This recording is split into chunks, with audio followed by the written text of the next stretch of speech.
Warning: the Savage Nation contains adult language, adult content, psychological nudity. Listener discretion is advised.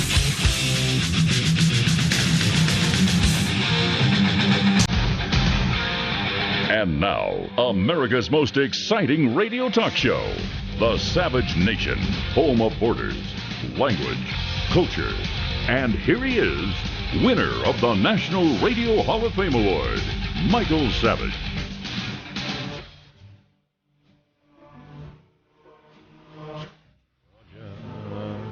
Georgia's on our mind, no question about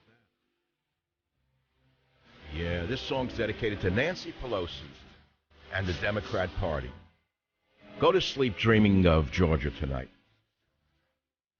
I myself am eating a peach in honor of the victory we just had in Georgia. No, play the song a little more. They don't want to hear me. They want to hear Ray Charles. I do say Georgia. I do say Georgia. Georgia, Georgia. Too slow, but you get the point. All right, very nice. Thanks, Mr. Charles. See you in the casino over the cream spinach in a few minutes. I have a friend traveling, by the way, across America, the southern parts of America, is reporting to me from each city. Wait till you hear what he has to say about the real America. I mean, after you hear what he has to say about what the real America looks like, sounds like, and what they care about, you'll understand why the Dems lost in Georgia in the special race. You see, they're not in Nancy Pelosi's backyard. They're not in Charles Schumer's backyard. They're not obsessed with gluten. Never heard of it. In fact, they eat more gluten. That's why they're smarter. And they don't care about abs. They don't care if their gut hangs over their underwear. They don't care. The average weight of the average male across the southern states, according to my friend, is 1.5 minimum. And they love it. They love it. Some of them are in their 80s and they weigh 1.5. 1.5 and they're in their 80s. It goes against everything you think is good for health. Abs, gluten-free, this free, sun-free, food-free. That's the real America. They don't care about this rubbish that Nancy Pelosi puts out there, so they lost. Now, the real reason they lost in Georgia is because, well, a number of reasons. Number one, both parties spent a fortune. The most expensive House race in history. The Dems spent more than the Republicans, and they got creamed spinach as a result. You see, the world is at war, and most real Americans know that, and that's why they voted for the Republican woman. And that is why you understand that.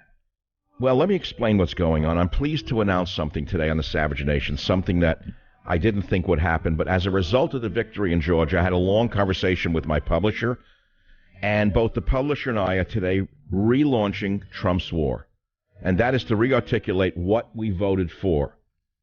This is a specific book, not a generic book. This book is not about bashing liberals.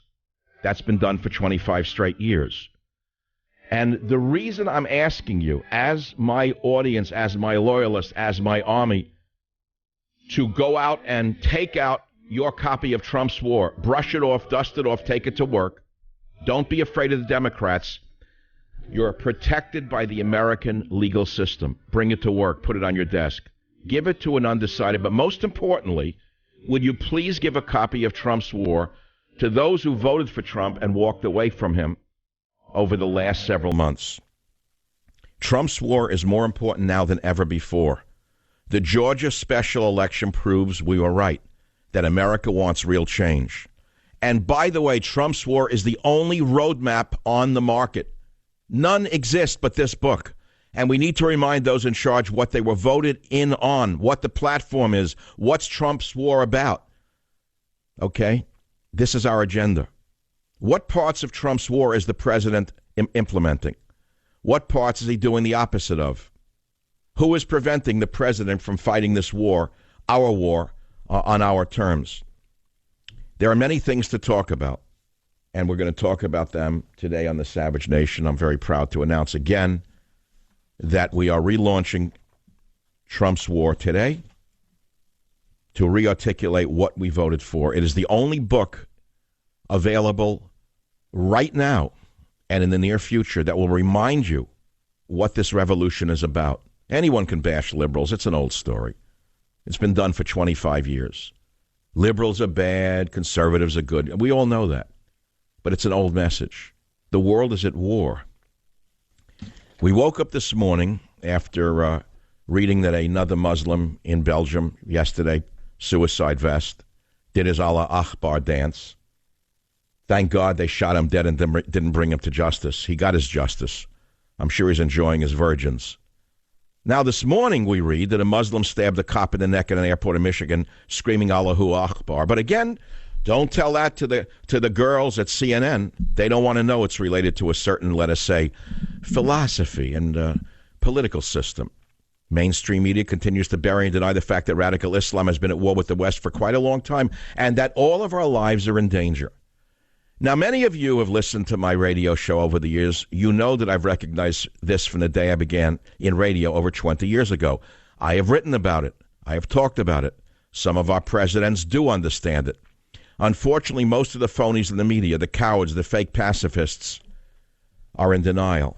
Deny, deny, deny. Andy Cooper puts his neck in the ground like an ostrich.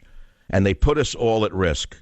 What do you think it's going to take to awaken America to the danger we are in, to stop the flood of, and I'll say it, I will say it, the flood of Muslims from coming into this country, as Donald Trump said he would do during the campaign? Yes, I am singling out a specific group of people amongst whom there is an inordinate amount of individuals who are either radicalized before they get here or become radical once they are here. What did Trump say he would do? He would ban Muslim immigration, quote, until we can figure this thing out. It's in Trump's war. It's not only his battle for America, it's your battle for America. And as I said to you, when the book came out, it went right to number one on the New York Times list, despite the fact that I did almost no media. Nobody would have me on with this message. But you did it. Many of you went out and bought multiple copies, and I need you. The Savage Army was just ennobled, well, yesterday with the special election in Georgia, where the Democrats poured in an inordinate, unheard of amount of money to run an unknown candidate against a Republican, thinking that this unknown stooge would win. Well, Pelosi's stooge lost. Pelosi's stooge lost by a large margin. As Lincoln said, you can fool some of the people some of the time, Nancy, and you can fool some of the people all of the time, Nancy, but not everyone lives in San Francisco. In the real America, you can't fool them all of the time. This was a mandate for our revolution. Make no mistake about it. You don't need to ask the media gurus what it was about. It is a mandate, a clear mandate. They spent a fortune. They ran a young guy, and they lost. It's a mandate for everything that Trump said he would do. It is a mandate for all of us deplorables, and we must act now. What we can do to advance our agenda now that we have strength again, simple. For one, we need to know what our agenda is.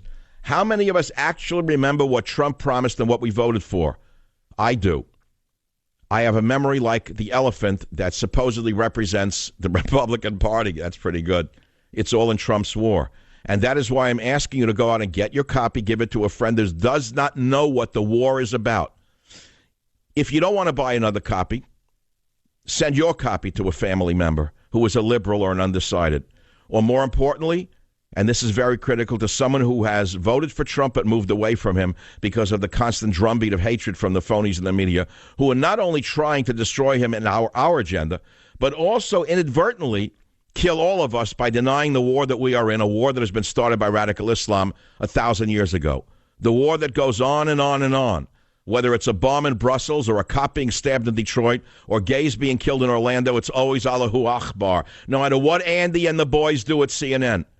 No matter what that creature on MSNBC does, it doesn't matter. The reality is, this is the reality. What is it going to take to awaken the world? Well, you are the Savage Army. You are the trumpets. You are an individual trumpet. I need each of you to sing as loudly as you can. And I'm imploring you, I'm asking you to go out and buy another copy of Trump's War immediately. Go and buy it in a bookstore first. I prefer a bookstore. And if it's not there, demand it. Get it back on the shelves. And if you can't find it, buy it today on Amazon. I prefer a bookstore first. Why? Because that will send a message to all those people who walk through bookstores. And our message will remain alive. This is my message to you today on the Savage Nation. It's my main message. There are others. We will have some fun.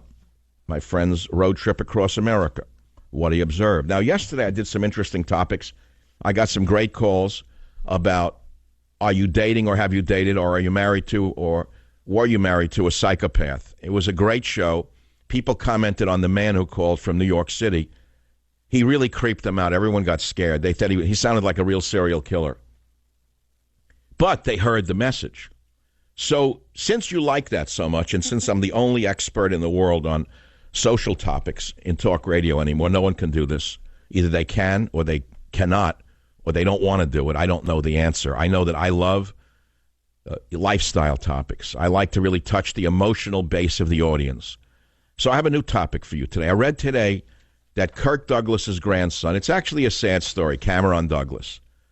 He's the son of actor Michael Douglas. Now, I love the acting of Kirk, the grandfather, who's 101. I like the acting of Michael Douglas, great actor. And look, it's sad. It's nothing to gloat about. Cameron Douglas, it could happen to any of us, grandson of the father who started the whole deal, violated the terms of his probation after being released from federal custody in March. He learned that the kid, Cameron Douglas, he's 38, had his 5-year drug sentence extended in 2011 after he was caught with drugs in prison, was caught with marijuana in his system in April. All right, I'm not going to go into this. I'm not going to throw the book at him. He's a heroin-addicted son of the Oscar-winning actor. It happens in a lot of families. And what I'm saying to you is this. When I read this story, I thought of the saying from Britain, from sandals to sandals in 2 generations. There's an old saying in England that families go from sandals to sandals in 2 generations. That let us say, a man starts a family fortune. The son picks up on it and builds on it. And by the next generation, they go back to sandals. He squanders it or destroys the family. It seems to happen over and over again, no matter what your culture is. More so in the West than anywhere else. So I want to change it slightly from sandals to scandals in 2 generations. From sandals to scandals in two generations. Do you know someone who has, or who did, inherit money and squander it and ruin the family name? There used to be a thing called a family name. I don't know if that still exists. I still believe in it. I'm very lucky so far. I have great children. But we don't know what comes down the line. I mean, I'm not trying to throw an onus on things, but I'm asking you a question. It's nothing to gloat about. But I'd like to talk today about sandals to scandals in 2 generations. Are you yourself one of them? Did you destroy your family? Even though you were given an inheritance, how did you screw up? This is the Savage Nation. I've given you some fodder, some food for thought. I'll be right back. Join the Savage Nation. Call now, 855-400-SAVAGE, 855-400-7282. Savage. The Savage Nation is sponsored by Swiss America, the only company I trust with my financial future. Call 800-289-2646 or SwissAmerica.com.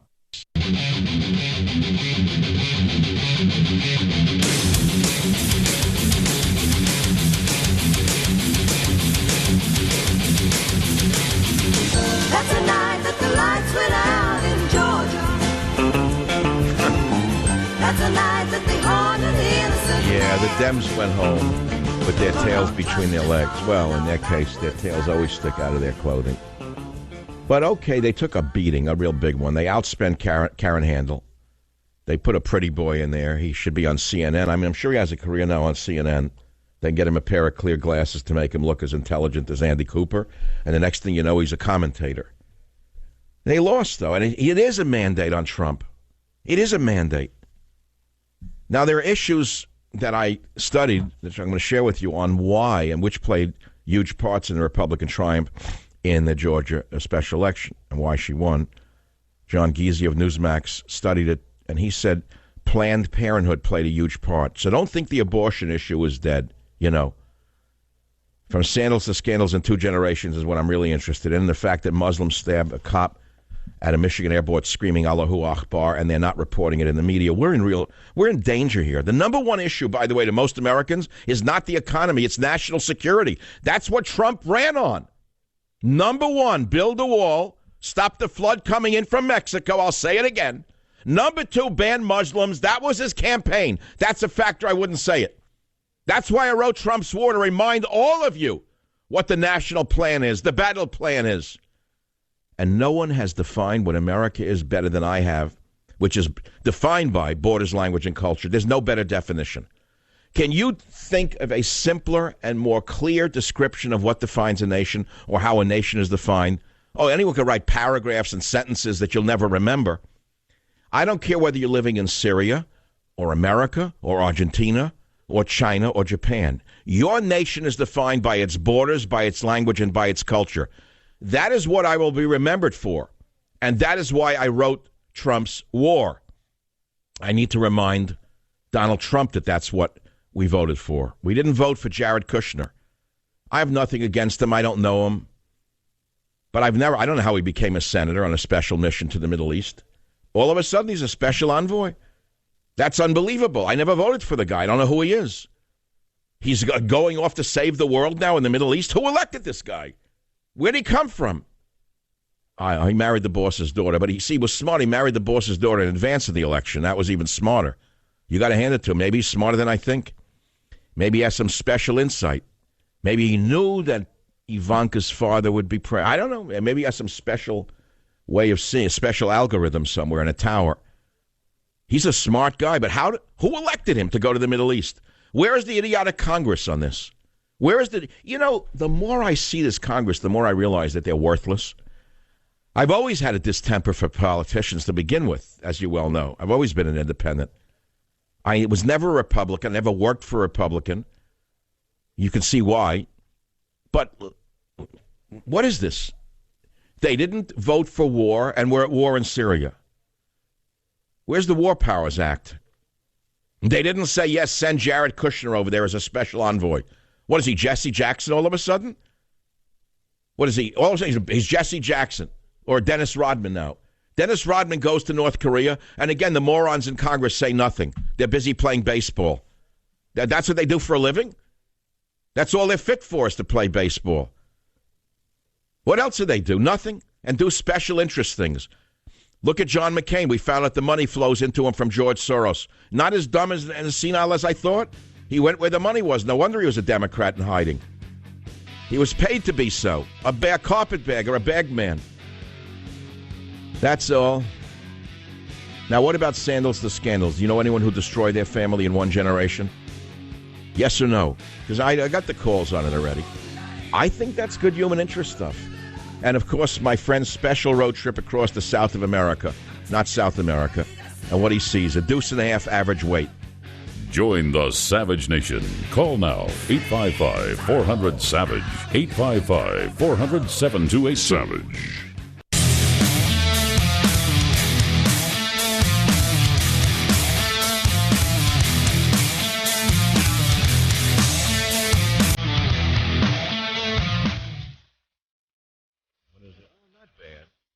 Remember this song. High school, geometry, crew cut, peg pants, nightmare, migraines every day. Couldn't wait to get older. Then I did and wished I was younger. Welcome to the Savage Nation. Play it anyway. Go ahead. Let him have a good time. It's summertime.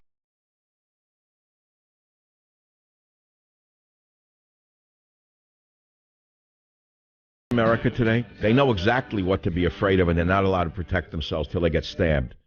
Then if they say that the guy said Allahu Akbar, they're investigated immediately for defending themselves. Crazy world. I wouldn't want to be a cop today. Toughest job on the planet. Used to be a teacher was the toughest job. That's also a job from you-know-where. Can you imagine what's in the classrooms today in an inner city, 25 languages, because of Obama? They don't even know what English is. And they get mad at you if you try to teach them English. They call it racist. When they want you to teach them Urdu. I have here in the studio, in the Savage studio, a little, I wish I could show it to you. I should put it up on Instagram or something. It's a doll, a teddy bear of a dog. It's called Nipper. It's a white dog with blue ears, and it's the original old RCA dog. They sold these in the 1940s. Someone sent it to me, or 50s. And it's a little white dog.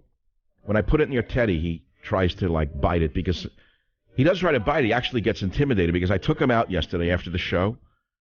I'm sitting by, minding my business. I'm having a drink, and a woman comes by with two dogs around the table. I can even see them coming. And I don't know what she's bothering me. They didn't know who I was. I'm just drinking a drink alone. It's a hot afternoon. Two little, rat dogs. My dog's bothering no one, but naturally he's curious. He sees two dogs. He was a friendly dog. And one tries to nip Teddy in the face, a little white dog. And Teddy was like, oh, God. I didn't know if he got bitten.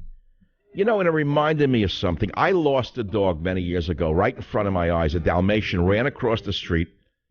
I forget what kind of dog it was. It was the late 60s. I was living in Forest Hills. I can remember to this day.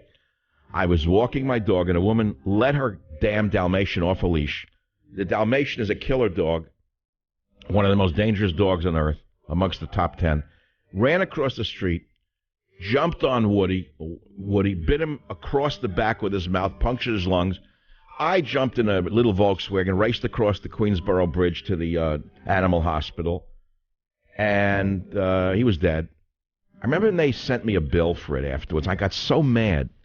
I said, the doctor did nothing but look at a dead dog. Why'd they send me a bill? See, I still was an idealist. I thought the doctor would care. It's a business. Anyway, the point is since that day, I have a firm rule. I never let another dog get near my little dog. If I've always had, I generally have smaller dogs. I had a Sheltie last time. I don't let anyone near he's friendly. Then all of a sudden, the snap job. Never let any dog near a little dog if you have a little dog. Don't listen to the idiot women that tell, he's friendly. Dogs are dogs. They're atavistic. They revert. And I should have listened to my inner self. I never do sometimes. I don't know. I override my better judgment because I try to be an average nice guy. That always gets me in trouble. Whenever I try to be like average Joe, something goes wrong. I'd rather be who I am, protective and defensive of myself and everyone around me that I love. That's all. I don't know why I'm telling you the story. So here's Teddy. He's not hurt, okay, but he was like laying there a little low after. I checked him carefully. Luckily, he has a big, whiskers. So that little rat dog bit the whisker, I think. See, Teddy, I'm talking about you. But getting back to the issues at hand, the main issue at hand is that the election of yesterday shows us that our agenda is not dead, not weak, not over. It's just started. Our agenda of borders, language, and culture, and most particularly, as articulated in Trump's war, it's more alive now and more important now than ever for three reasons. One, because we have a mandate from the election yesterday in Georgia. Number two, it's to remind Trump what his election was all about. We are the forgotten men and women of America, but we haven't forgotten why we voted for this unknown businessman, unknown in politics, that is. Okay, Trump's economic war, Trump's war to repeal Obamacare, Trump's war for our borders, Donald, attention, Trump's culture wars. He's not fought 1 inch on the culture wars. Trump's war to restore the military. To his credit, he has sent them a lot of money. But has he done what I asked him to do on page 118, restoring the purged officers? Has he done what I said on page 122, treat our battle injured, not sexually confused? Has he done what I say on page 125, restore qualifications, standards in the military? How about Trump's war against the war machine? I thought he was a man of peace. Why are we suddenly so bellicose around the world? Why is he listening to the liberal warmongers, who I wrote about on page 140? Why is he listening to the neocon warmongers, page 145? Why is he listening to the war profiteers, who I write about on page 151? What is our battle plan, page 153? Those are some of the ideas that I haven't forgotten about. This is our architectural plan. You need to give it to a friend who moved away from Trump or never voted for Trump, especially now after the Georgia election. Trump's war is more important than ever, and I'm pleased to announce again, as I said to you before, that my publisher and I are today announcing the relaunch of Trump's war to rearticulate what we voted for in the clearest possible fashion. And we're also talking about from some sandals to scandals in 2 generations. And I want to go to that because I know most of you want to hear those stories. It's as simple as that. KSFO, Ryan, line 8, tell us your sandals to scandal story, please. Go ahead. The for inheritance, is that what? Yes. Okay, so I was lucky enough. My grandma left apartments in Carlsbad. And basically it was left to my sister, myself, and my 2 uncles. My sister and I split a share due to my dad's hard times. They decided to sell my uncle, sister, due to wanting stuff in life, if you will, in 07, 08. So, as you know, in the bottom of the market, me being the youngest at the time, try to talk him out of it, try to get him away from it. Wait. I want to follow you. 4 of you inherited the money, the uncles and the sister and brother. So you inherited you inherited a real estate enterprise? Is that what you're saying? No, it's a small apartment complex in Carlsbad. All right. So what was it? What was its value at the time? What was the dollar value? $1 million is what we. All right. That's not insignificant. So it should have been $250 each. So what happened? Who sold off their share? So my uncle in Arizona won the lotto, so he was sitting pretty. He didn't care. My other uncle always was a landscaper, never wanted to get out of his mommy's house, if you will. He lived at those apartments for over a decade, rent-free. All right, but I don't understand what happened. They wanted to sell at the bottom of the market. Is that it? Exactly, due to him being in debt. All right, I got it. So what did you do? Did you sell the property? We had to. I was only a sixth of the vote. And what did you get after the sale of that? After the sale of that inheritance, what did you net dollar-wise? $100,000. I took 155. Taxes took me down to 100. And what did you do with the money? First one, I bought a condo in Carlsbad. At least you reinvested in real estate at the bottom of the market. That was far-seeing. I always believed in... No, I'm not saying that sarcastically. I know people think everything I say is sarcastic. I personally don't believe in investing in condominiums. I think it's a waste of money. I think they always go down, and I think it should have been in real estate. But nevertheless, you at least put your foot into the real estate market. How much was that condo at the time you bought it? It was $285. What's it worth today? $450. Oh, so you made a smart investment, right? Yes, sir. All right, so where is the sandals to scandals? It's the uncles? Is that it? Yeah, it's the youngest uncle. Well, there's always an uncle, a deadbeat uncle in these pictures. Yeah. Everyone has one. Everyone has some schmendrick uncle who's not fit for anything except to work in politics or for the post office. And they always screw the family up. All right, thanks for the story. I want a juicier one. At least this kid was smart enough to reinvest the money. I'm talking about one who busted the family out altogether. That's what I'm talking about. There's a couple of them out there. 855-407-282. Here's a good one. ABC, WABC, New York City. Jeff, tell me the sandals to scandals story in your family. Well, Doctor, actually, it wasn't in my family. It was my crazy ex-girlfriend's family. That sounds like a movie. Yeah. So she was a Upper Manhattan girl, very beautiful, grew up very wealthy on the money earned from her grandfather. It was a very famous last name. You would recognize it if I said it. Anyway, so it wouldn't be Katz if Katz is delicatessen. I'm joking. Okay, go on. Well, it was of the Katzenberg, Matzenberg, Ratzenberg variety. Okay, I get it. Like a big family fortune was made by the grandfather. You got it. Okay, and what happened with? And what did the girlfriend do with it? Well, she was the next in line to the inheritance after her mother, of course, who was still alive. Her mother was the direct descendant, and the rest was going to, go down to my ex-girlfriend. But one day I woke up, I tried to reach her, couldn't get a hold of her, was concerned, got a hold of her best friend, and finally dragged it out of her that my girlfriend had left in the middle of the night to join a cult in Santa Monica. And yeah. And what happened then? Well, what these cults do is they find young, vulnerable people, specifically young women without fathers, and they get involved in their lives early to drain the family inheritance. So that. Well, wait, let me ask you this. But the girl did not. She was not a direct inheritor of the grandfather's money. It was her mother. So how they get the money? Her mother. So what they do is they somehow figure out how to get the money from the parent. I don't know if it's through some kind of bribery or what it is, but. Oh, my God. So they actually are that advanced? They're criminal cults? And what, they blackmailed the mother that the daughter wouldn't come back unless she gave up some money? That's right. So the best friend begged me to not tell her mother, but of course I told her mother immediately. And her mother had to fly out to California. No one knew exactly where this was. So, it was several days and weeks of researching to try to get a hold of her and find her. Her mother stormed this compound. Now, this cult also has a university, which is not a university at all, but it acts as a money laundering scheme. No, wait, this is in San Diego? Santa Monica. What was it called? The Shift Cult? No, it's the movement of spiritual inner awareness. Anytime you hear the word spiritual, reach for Glock. If you hear the word spiritual in anything, you better reach for a Glock or hire a bodyguard. Doctor, I try to. So, okay, at the end of the story is what? The end of the story is, thankfully, what the mother had to do was write her daughter out of all the wills, all the inheritance she was ever going to get, and that saved the family fortune for her mother, but still destroys the future of it because... Well, you're heartbroken. You never saw the girl again, right? No.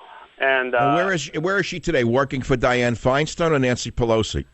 Probably. Yeah. I guarantee you she's in San Francisco somewhere. I'm sure she hasn't left California, as you know. Well, no, it's such a beautiful state of mind. Mm-hmm. Yeah. All the flotsam and jetsam of America wind up here. Some make something of themselves. A lot lose everything that they came with. That's the thing about California dreaming. Some come here with nothing and build something out of it because it's such a great place to have a free spirit. Others come here with a lot and lose it all because their free spirit takes them in the wrong direction. You're a very good caller, Jeff. I'm sending you Trump's War. Who are you going to give it to? Oh, thank you so much. Well, I'm going to read it first, and then I'm going to share it with my brother and my family, and yeah, Well, don't you agree it's the right time to reinvigorate ourselves with what the agenda is? This is the right time. It's like 4 months later, 4 or 5 months later, almost 6 months later. He's hit a lot of headwinds. The Russia thing went nowhere. We just won big in Georgia. It means it's time to now go ahead full force on the agenda in Trump's war. Thanks for calling. Join the Savage Nation. Call now, 855-400-SAVAGE, 855-400-7282. Savage. The Savage Nation is sponsored by Swiss America, the only company I trust with my financial future. Call 800-289-2646 or SwissAmerica.com.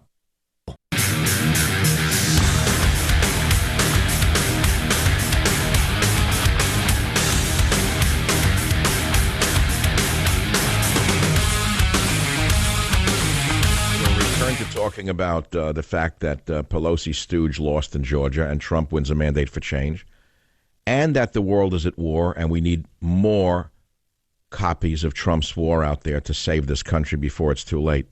And before we get back to those topics, I want to remind you that it is summer vacation time. I mean, let's not forget that. Most of us know it's summer, but scammers, they don't take a summer vacation. They're hard at work. And here are some tips to avoid becoming a victim. Before making a deposit on that beach rental, check the realtor's license, okay, to ensure they're legitimate. Watch out for door-to-door solicitors who want your money. Tell them you'll check them out online. If you go to a hotel this summer, beware of fake menus that request credit card numbers for late-night eats. You didn't know about that one, right? And if you're relocating this summer, hire only reputable moving companies.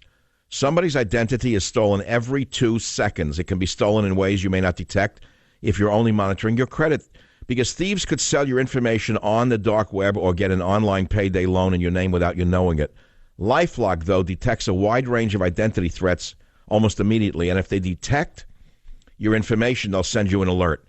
If there's a problem, a U.S.-based restoration specialist will work to fix it, someone who actually speaks your language. No one can prevent all identity theft or monitor all transactions at all businesses. LifeLock can uncover threats that you might miss. So please go to LifeLock.com or call 1-800-LifeLock. It's that simple. And if you use promo code SAVAGE, that's SAVAGE, you're going to get 10% off your LifeLock membership. So visit LifeLock.com/SAVAGE, and you're going to save 10%. Okay, that's it. We got these great topics. The big one is that the Pelosi stooge lost in Georgia. Trump won a mandate for change. And I am asking you to give away a copy of Trump's War to let us say, someone who didn't vote for Trump, or more importantly, I want you to give it to someone who did vote for Trump, who said, he's not doing what we asked him to do. That is not true. I am very critical of the movements toward liberalism. You know that. I talk about it every day.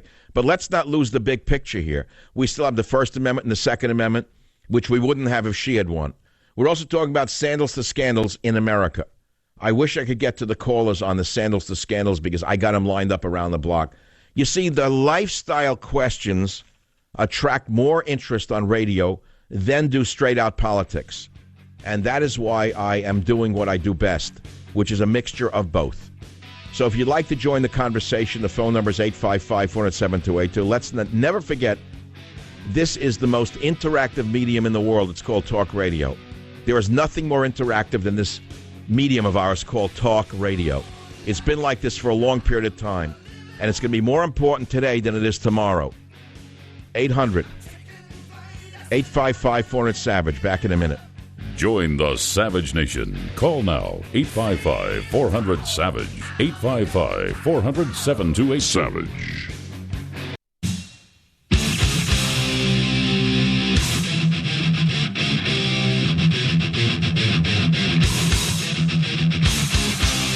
Warning, the Savage Nation contains adult language, adult content, psychological nudity. Listener discretion is advised.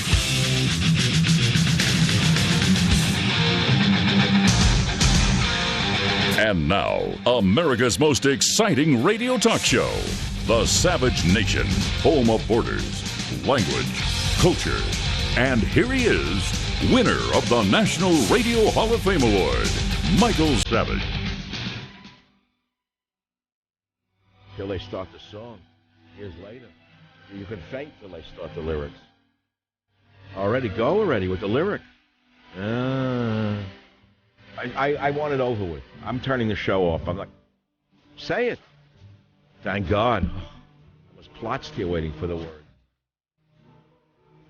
I'm in a light mood. A number of reasons. I realize you don't have to run for office to become a Middle East envoy. I mean, this is good news for America. Many people used to think that they wanted to be president when they grew up. But with the cumbersome process of raising money and running for office, many people said I'd rather do something honest for a living. But now when you see Jared Kushner's made a special envoy to the Middle East and uses Air Force One without having to run for office, you realize that you don't even have to run for office to be president. It's fabulous to see what America's become. I love it. Meanwhile, Allahu Akbar is in the news again. Cop stabbed at a Michigan airport by another practitioner of the religion of peace who actually takes it seriously and stabbed a cop in that regard. And then we're talking about from sandals to scandals in 2 generations, which you'll have to catch up, you know what I'm saying, if you walked in late to the classroom, what that's about. And the lines are sold out. You can't get into the Savage call board. But here we are. Here we are. We won a big victory. Don't let the media tell you it's nothing. It's a huge deal. Frankly, I was a little nervous yesterday because if they had won with that Macron lookalike, the pretty boy who stood for nothing just by pumping money into the election, you would have something to be worried about. But don't worry about it. The average American still knows what's what. The average American still knows that terrorism is the number 1 problem. Jobs are the number 2 problem, okay? There are number 1 and 2 problems. And the number 1 reason Trump won is because he said 2 things that attracted our attention. 1, war with Mexico, which I haven't forgotten. He may have forgotten it. And the Goldman Sachs advisors may have forgotten it, but we haven't. And number 2, yes, he's going to ban Muslims from coming in because most terrorists, unfortunately, come from those countries that were on his list. I mean, he wasn't picking them out of the air. Never mind what the rats in the media tell you racism. It has nothing to do with racism. It has to do with survivalism. Period. End of story. And that brings us back not only to the calls we're going to take this hour, but why I told you that we are, again, today, my publisher and I announcing the relaunch of Trump's War. It's to re-articulate what we voted for. And I've asked you to take your copy, and I know many of you bought it. It was number 1. Give it away. Give it to someone who either voted for Trump and has now moved away from him, or give it to someone who didn't vote for Trump who needs to be reminded what our agenda is. You may find out that they agree with you more than they disagree with you. Or if you don't want to give your copy away, go buy one. Well, it cost you the price of a couple of hamburgers. Trump's War, his battle for America. It will remind you what the book was about. No one has articulated it more clearly than I, who has been called the godfather of Trumpomania, which is the wall, check, taxes, check, tariffs, check, deportations, Obamacare, guns, military strength, schools, abortion, religion. It's really, really clear. And while most of the chattering classes around the world dismiss Trump's campaign, I, Michael Savage, champion Trump's platform because that is my platform, and I helped him galvanize the support of disaffected middle Americans left behind by the globalist central planners in their distant capital. And let me tell you something, my savage army of listeners, I'm very proud to tell you that when I went Well, what is it? Mar-a-Lago a few months ago, the president, when he walked in with his entourage and Secret Service, when I jumped up and said, whatever I said, he put his arm around me and he said, to the whole crowd, without this man, I wouldn't be president. So you know what? Maybe you can hate me for it if you want. But I'm still proud of the fact that I deterred you and others from voting for Hillary. Or, if you want to put it another way, I took the disaffected deplorables who wouldn't have voted to begin with, and I asked you to go vote. So in either case, I thank you for voting. Now, I know many of us are disappointed because of his about turn on war and his about turn on not giving us taxes yet, but it's early. Maybe if we reinvigorate the electorate, the base, he will do what we asked him to do, and maybe he'll get rid of some of those liberals around him. I don't know. All I can say to you, it's more important now than ever to remind them of what we voted for.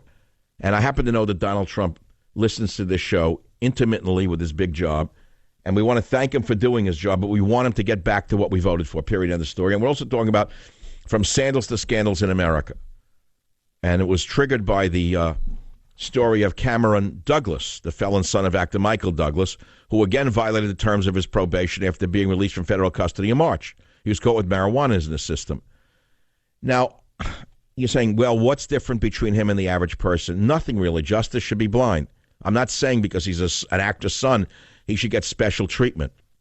But the family and his lawyers are asking for another chance.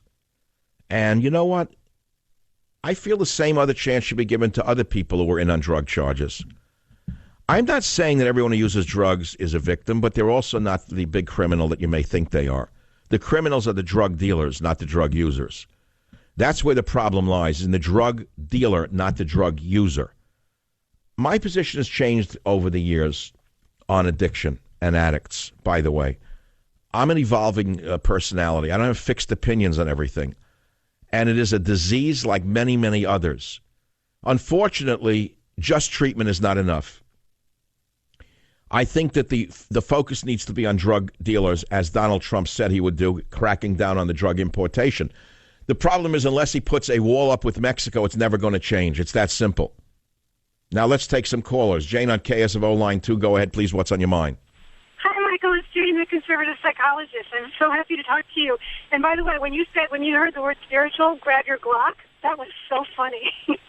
Well, because you know that whenever anyone comes to you with that sonorous sales point of, I'm the member of the blank spiritual church of the Holy Redeemer, yeah, watch out, because you know they're going for your money. Oh, I know it too well. So my point was, I see up close and personal, I've seen this tragically, I've seen the grandchildren, I've seen industry leaders and their grandchildren end up as meth addicts living in Motel 6. But I think your point is... Wait, hold it. You as a psychologist have seen that. Oh, yeah. So this is not something to be celebrated. All you got to do is look at Pacific Heights and all the, quote, leaders of San Francisco who live on Pacific Heights, and look at the trail of tears of their children.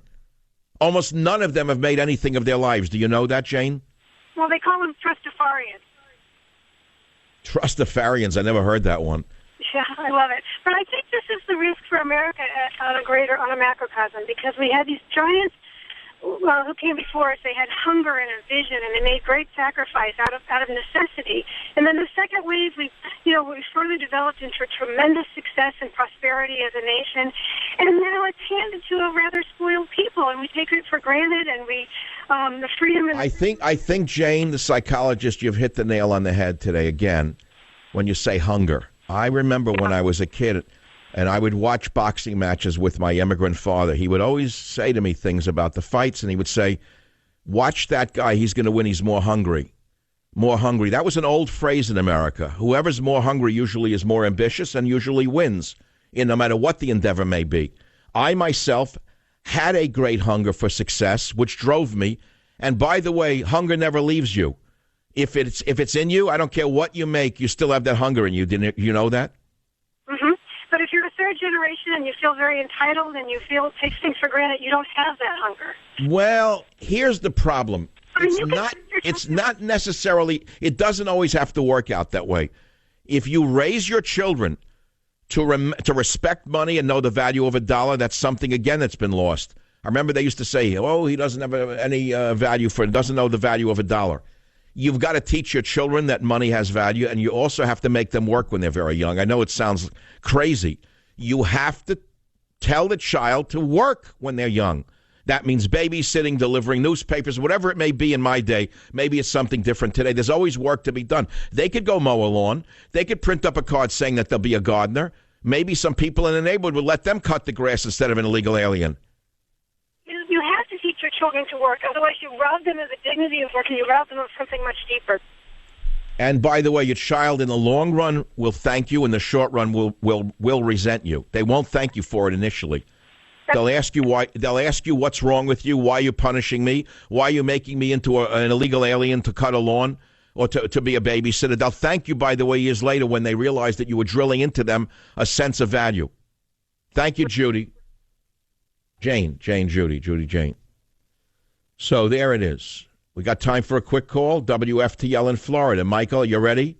Are you ready? Line 4, Michael on WFTL. You are up on the Savage Nation. What's on your mind? Hey, Michael, this is Michael. I'm Michael Johnson.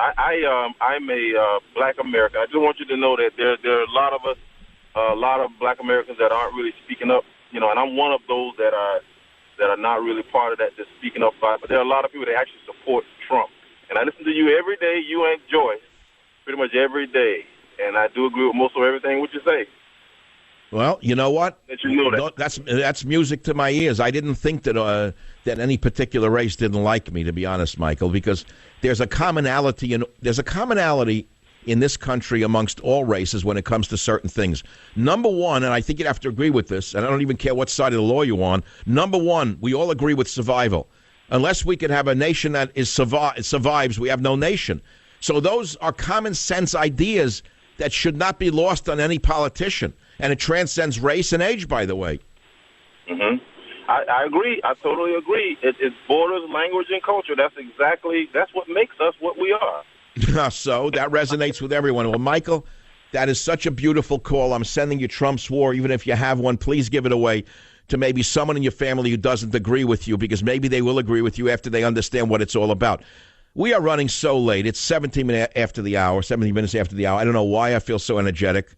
I don't know where it came from, how it came to me, where the energy comes from, but I thank God for it, and I hope you'll continue to listen when I return right here on the Savage Nation.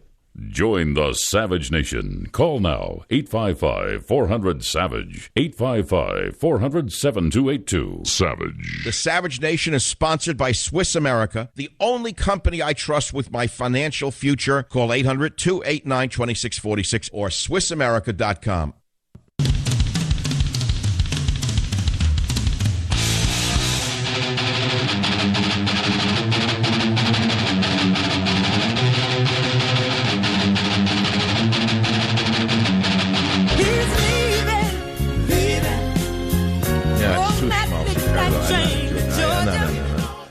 The word Georgia, that's the important thing.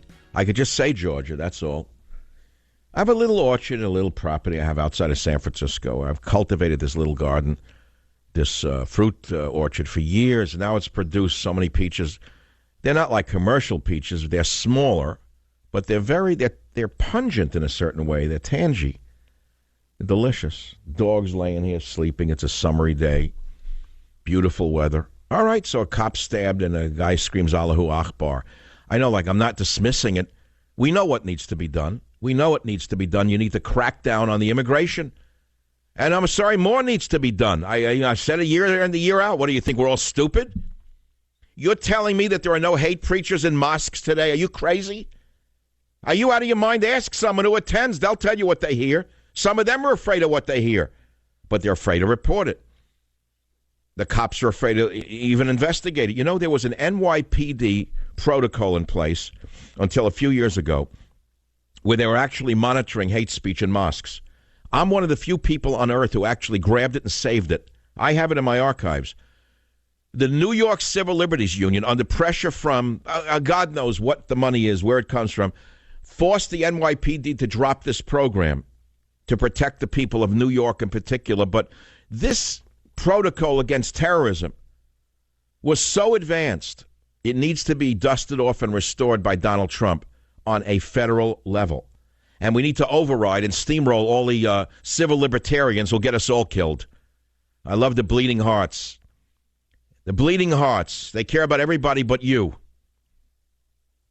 So why do you think the Dems lost Georgia? You think it came out of nowhere? There's a reason for it. And also, from sandals to scandals in one generation. I like that topic. Very good. Lex, female, KSFO, line 4. Go ahead. Give us your story. What happened? Okay, I was married to the son of a very, very, very famous actor. I came from Newport Beach, came up to L.A. to go to USC. I didn't know anything about this Hollywood kid trust fund casualty situation. It wasn't like part of my reality. You know, it's kind of like the beach culture in Newport. So when I met this guy, he was very dynamic. He was fun. He was funny. I kind of just fell in love with him right away. He turned out he was a stoner. I thought, okay, I can help him get over this. Got him to quit smoking weed. Then I found out he was starting to take Vicodin, opiate-based painkillers, Xanax. It got to where he was taking like about 30 Vicodin a day. And it got so bad that I got him into one of these rehabs in Malibu, you know, these expensive $50,000. Oh, yes, we see ads for them, right. Yeah, a complete scam. I was shocked. You know, you look at it, the guy's got a hot tub. How could you recover in a place like that? What kind of recovery is that? It encourages you to use drugs so you get sent there. Yeah, it's a total racket because you get these guys, they buy these houses up there. They have all these celebrities there, $50,000, $75,000 a month. They're giving them all these prescription drugs. Right, as the substitute, right, and you wonder why they don't recover. It's like a sex addict goes to Sex Anonymous, not to recover, but to meet people. Right, exactly. So, and he met a whole ton of other friends that do drugs. So then when he got out, he was clean, he was going to AA, we got married. Okay, seemed okay. Then I find out from one of his friends, well, one of the people from rehab that thought I was nice, felt sorry for me, said, you know, at the meetings, they come down in the bus from these expensive rehabs. The strippers in L.A. and the hookers all know that the celebrities are all going to be at the meetings in Malibu. So they all go there to pick up on the celebrities at the AA meetings. Oh, God. That's an inside story. I never knew that one. So I assume you dumped him, right?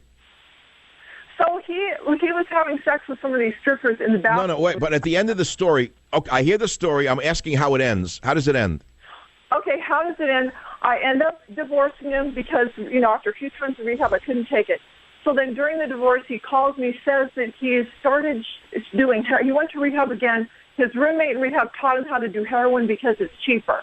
He said, you don't have to waste all this money. I'll show you how to shoe up. Came out of another expensive rehab, turns into a heroin junkie. Calls me during our divorce, please help me. I'm dying. I'm killing myself. I'm going to OD. All right. So he was always the victim. This little trust fund case was a victim right to the end, right? So at the end of the day, you got nothing from the divorce? No money? No, I got $900,000. But all right, that's nothing to spit at. That's not bad. Now, here's the real question. Did you meet someone better the next time or fall into the same sand trap? I'd say the next person that I met... All right, see, I don't know. This is the problem. People repeat patterns. Back in a minute.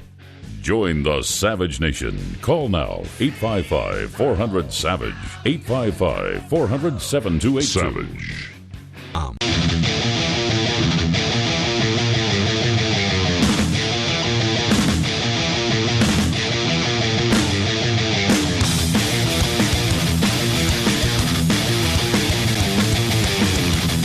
So we're living in an upside-down world. The police know what's going on. Some of us who are still rational know what's going on. We see what's going on.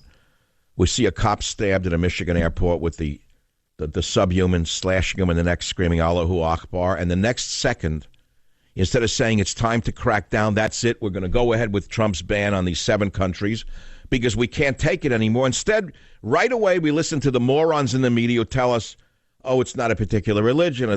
Right away, the cover-up, the irrationality, the insanity continues along its train ride of suicide. I want to tell you right now that, you know, I keep talking about Trump's war and how important it is, and it is. I have just finished the book I promised you called God's War. It'll be out in October before Halloween. I'm a writer. I began as a writer. I will end as a writer. I'm a broadcaster second. I'm a writer first. And I have said to you many times that our entire civilization is built upon the religious basis of this nation. First the Hebrew Bible, then Christianity. That's why we say we are a Judeo-Christian nation.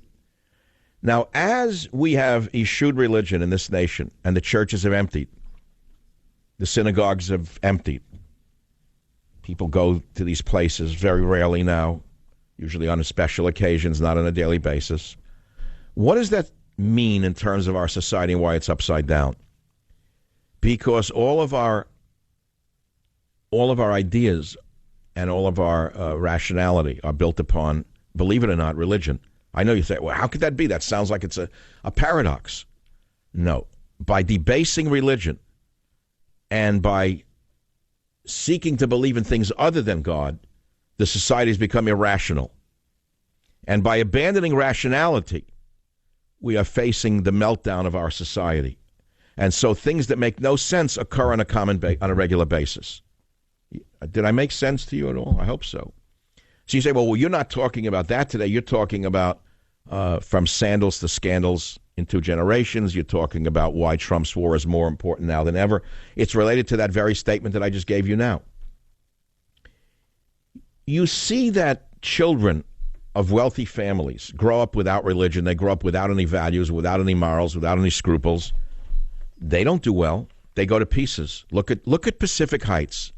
I live here in San Francisco. The top of Pacific Heights has the mansions. These old mansions been around a long time. They redo the kitchens. They change the toilet bowls. And then they move in.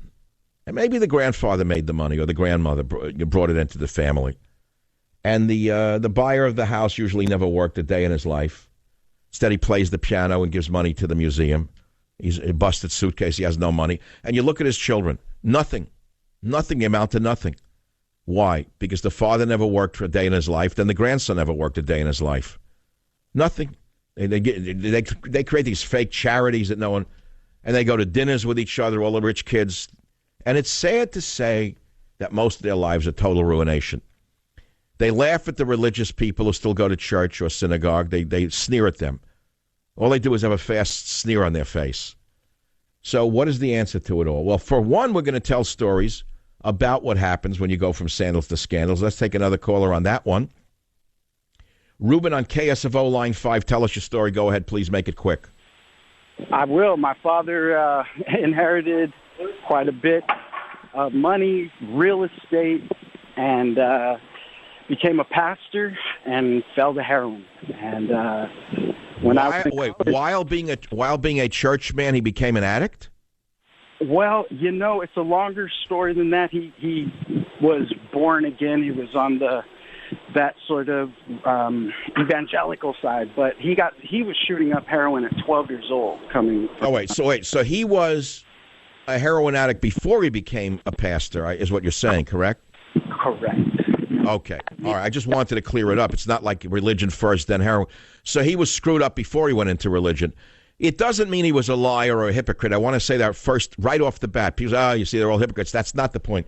Many people go into religion because they're so wrecked inside and so troubled that they think by preaching to others it will help them.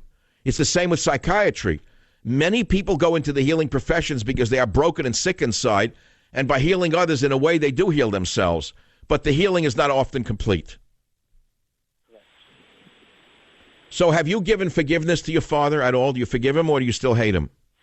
What a question. I was just talking with my wife about this last night. I'm trying to figure out what that means. And I think that as I live the good life, right, or this God, this Jesus, whatever metaphor makes sense, as I live that, I'm finding forgiveness. In other words, as I forgive myself, I'm finding. Well, what do you mean by forgive yourself? For what? What have you done? Well, I think the inherited sort of addictive personality lends itself to some challenges for me to actually. But you didn't inherit anything. You said your father blew it all on heroin. So your father inherited a fortune, and he blew it. Did you get any of that money? No, I just got the genes. I just got the inheritance of addictive personality, which is... so you got the worst of it all. You didn't inherit nothing but your father's negative qualities. Well, yeah, I mean, I'm learning what that means. I think that's a little cut and dry, but that's certainly... Well, the radio is a place where I have to summarize quickly, and often I hit the mark, sometimes I don't. But obviously you still have a lot of issues with your father, and you should. How much money was at stake? What did he inherit? When you look back, because as a son, you probably thought you should inherit some of that, and you didn't. What was the fortune at its peak? At its peak, he had an apartment complex, quite a few really nice pieces of property around California, throughout the Bay Area, throughout San Joaquin Valley. All right. So you're talking about a significant amount of money, and he lost it all because he became an addict? What, had to feed the addiction? Ran off with one of the women in the church. No, I knew there was more to it than that, because he didn't need all that money just to feed his arm. I mean, the man with the golden arm is one thing, but there's only so much he can put in his arm at any one time. So what, some woman stole the money from you? No, I mean, it honestly did go into his arm. He was that big of a personality, or big of an addict. All right. Well, he shot it all up his arm? Yeah, and died about a year and a half ago. What did he die of? Hepatitis? It was gangrene, that the infection had gotten so bad he was losing limbs. All right, well, let's focus on the sandals to scandals. As a son or a daughter, any child who grows up thinking they're going to have an inheritance and then they're robbed of that inheritance, it usually creates phenomenal problems in the child because, number one, you resent people for the rest of your life. You feel that you were cheated, and you were, of your rightful inheritance. So that's number one. You feel ripped off your whole life, right? It's interesting. Luckily, I did have some great, I guess, conversations along the way with the man who actually was my dad, who cleaned up from drugs for 20 years and got me out of the gutter and the ghetto, so I didn't have to actually get into relationships with heroin at such a young age. So, I mean, there is that element, I think, that I'm... But don't you have resentment that the money that was supposed to be yours was ripped off from you because your father blew it on drugs? Well, let's say this, Dr. I can't, I'm gonna have to say thank you. It's very important that we understand the quality of sound is paramount. This young man has a great story, but when you're walking in the street and the wind is blowing in your phone, forget about it. I'm sorry about that. I listen the way my listeners would listen. Now, here's a great religious... sorry, I got so distracted because I know that story well about the inheritance from someone very close to me in my own family. I know what it did to her, frankly. It created a really warped situation. She resented people her whole life, and she died very unhappy because she used to say that my father was a very wealthy man, and then I never got any of it, and it made her a very bitter person, frankly. And then she really actually had bitterness towards anyone who created something on their own, incidentally. It was another thing. But we have a political call now. Israel from WABC in New York on a strictly political topic. You're making a great point, Israel, as I see it on the board. Please make it to millions of listeners on the Savage Nation. Yes, hello, Dr. Savage. It's been a while since we last spoke. Actually, we spoke in February. Yes, in regards, I agree with you in regards to Jared Kushner. Nothing is going to come of, going to the Middle East, to Israel and to Ramallah, spending 20 hours there. You and I both know it's all a diversion, just to shy away from what's happening in Washington. Why is Jared Kushner, first of all, being used as a special envoy when no one elected this boy? Who elected this guy to become this is the most difficult question on earth, is the Jews and the Arabs. Now this guy from a spoiled family is going to solve the problem, the riddle no one could solve? How's he going to do it? What geniuses have not been able to do, he's going to do? I guess maybe he'll put on the yarmulke. Maybe, heads will start turning, Why is Donald Trump using him for this? It's almost insulting to our intelligence. It is. Definitely. And he's not the person for it. I mean, he was, like you said, he wasn't elected for this position. Are you an Orthodox Jewish person? Yes. Okay. How do you feel, since he is an Orthodox Jew, of him being used? Does it make you happy, or does it make you unhappy? No, I personally, my personal opinion, I said from day one, he shouldn't even be in the inner circle in the administration. He doesn't belong there. I think he should go back to private life because, he's not helping the situation there. He's called a senior advisor, but he hasn't helped Trump all these months. So what is it that you feel is going to happen now that he's on the way to the peace mission? What is he going to accomplish? You're saying nothing. Nothing. Status quo. Let the Israelis deal with what they have to deal with. Now there's some talk coming out of Washington that Trump just announced that any type of new construction of settlements, doesn't help peace. I mean, come on. The last 70 years, the Israelis have given so much for the Palestinian people, more than any. Well, I don't want to go into the Israeli-Palestinian issue. That's been done too many times, and my feelings are clear on it. However, what is he doing talking to Prime Minister Netanyahu? Who elected him to this position? I don't know. It bothers me, too, because, you have David Friedman, you have elected people that were signed up for the job. Let them deal with it. Kushner has no business being there. I think it's just like a leisure trip. I mean, what are they going to accomplish in 20 hours? Well, that raises another eerie little point here. Number one, what does Kushner think he can do that very skilled ambassadors could not do? Because this is a conundrum of the ages. How is this guy going to do something no one else could do? That's number one. But number two, why is Kushner doing it? What is in it for him? I don't know. Maybe self-interest, maybe looking for a new property to build on. I have no idea. Now, that's what worries me. I'm sorry to say it to you. Honest to God, this is what worries me the most. We wish him well. We hope he can do God's work. We hope he can carry on the peace process. Do you actually think the Palestinians like the fact that an Orthodox Jewish son-in-law of a Christian president is acting as an envoy in this situation, which is so volatile? Yeah, that definitely doesn't help the situation one bit. Well, let me turn it around. Here's another way to look at this, and I'm going to throw it in a way that only I could come up with. Let us say that the president has a daughter who married an Arab American who is a Muslim. And the president announces that his Arab American son-in-law, who was not elected to office, is being sent to Israel and the Palestinian territories to work out a peace deal. Tell me how the Jewish people would feel about that. Yeah, exactly. How would you feel about it? You'd feel like that's not right. You'd feel he's biased, right? Right. Well, that's how the Palestinians feel today. Right. And sending him there is just adding more fuel to the flame. Thank you very much. That's what I'm trying to get across here. Now, I don't think anyone's seen it through the eyes of so many Palestinians who really are not very happy. And this is never going to be resolved unless they have a place to call home. Never. It's been gone on for the beginning of time. Now, the bigger issue is how can you have peace when you're teaching the children to kill the Jews who you want to make peace with? How can you do that? If you teach a whole generation to kill a Jew, how are you going to make peace with them? If you gave them a state tomorrow, what would be the first thing they would do? They'd build a military. The first thing they would do is build a Palestinian military, an air force, tanks. How can you do that? It's committing suicide. So it's case closed. It's over before it starts. There's no solution to the problem. I agree with you. It's a terrible thing to say, but nobody in radio would dare say what I just said. And I'm saying it because I see the whole picture. We have a president, let's say imaginary, and his daughter marries a Palestinian American, an Arab American, let's put it that way, it doesn't have to be Palestinian. And he announces out of the blue that this Arab American son-in-law is going to go to the Middle East and talk about peace. Now, how would the Jewish people react to that? And that the first stop he makes would be to Abbas, not to Netanyahu. He reverses it. Tell me what that would do to the Jewish people. It would do to them exactly what it's doing to the Palestinian people today. Israel, this is why I say the world is upside down. Everyone forgets the whole story of Trump's election. I didn't.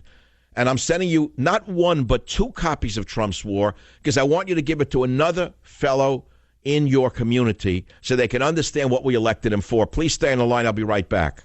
Join the Savage Nation. Call now, 855-400-SAVAGE, 855-400-7282. Savage. The Savage Nation is sponsored by Swiss America, the only company I trust with my financial future. Call 800-289-2646 or SwissAmerica.com.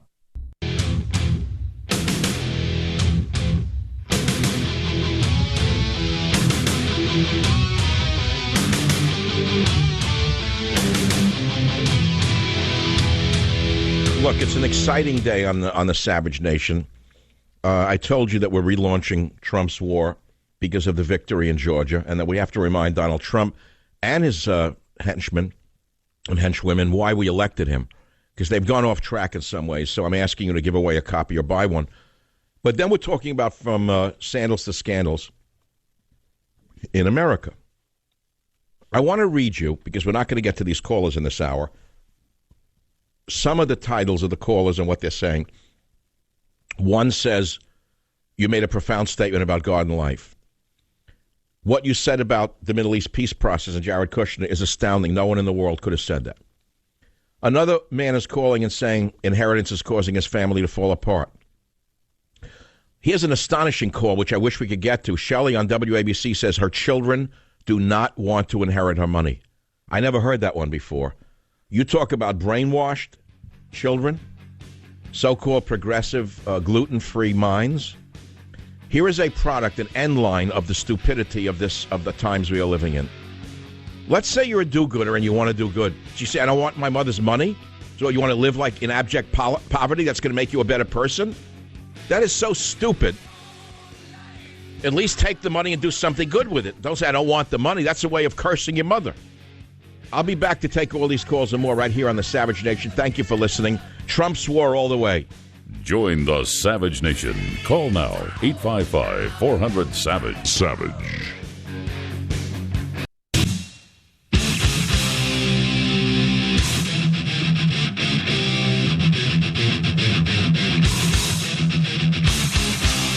Warning. The Savage Nation contains adult language, adult content, psychological nudity. Listener discretion is advised.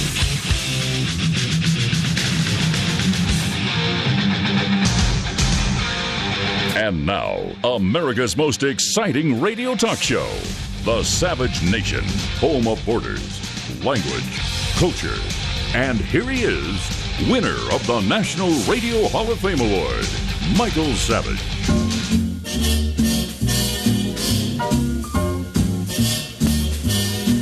Somewhere beyond the sea, somewhere waiting for me,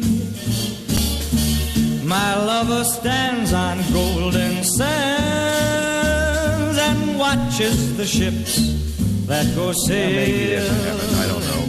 And maybe there's some place like that.